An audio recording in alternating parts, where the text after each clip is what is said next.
আসসালামু আলাইকুম বন্ধুরা। এই ট্রিপটি আনলোড শেষ করে আসার সময় 8/5/2025 তারিখ এই ভিডিওটি তৈরি করছিলাম।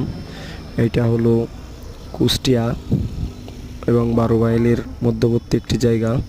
এই জায়গাটিতে প্রচুর পরিমাণ জ্যাম লাগে, কারণ এইখানে হাইওয়ে রোডে কাজ চলতেছে। তো এইখানে যে সময় জ্যাম লাগে সেই সময় 4, 5, 6 ঘন্টাও অনেক সময় জ্যামে থাকতে হয়। এমন এমন সময় আছে জ্যামে সন্ধ্যাবেলা পড়লে সারা রাতও পার হয়ে যায়, কারণ এই পরিবহন গাড়িগুলা ডান বাম থেকে উল্টাপাল্টা করে ঢুকিয়ে ব্যস্ততা দেখাতে গিয়ে পুরা রাস্তা ব্লক করে ফেলে।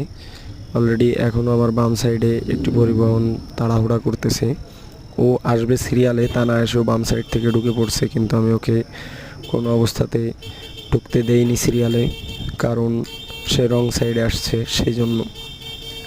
তো যাই হোক, এই জায়গাটার যে পরিস্থিতি, প্রচুর পরিমাণ জ্যাম লেগে যায়। সেই জন্য এই উত্তরবঙ্গে আমাদের যে ট্রাক ড্রাইভার ভাইয়েরা টিপ মেরে থাকেন, তারা বর্তমান এই জায়গাটা একটু দিনে দিনে পার হওয়ার চেষ্টা করবেন। কিন্তু যদি রাত 9টা-10টার দিকে পার হতে যান, তাহলে অবশ্যই আপনাদেরকে সারা রাত এই জ্যামে বসে থাকতে হবে।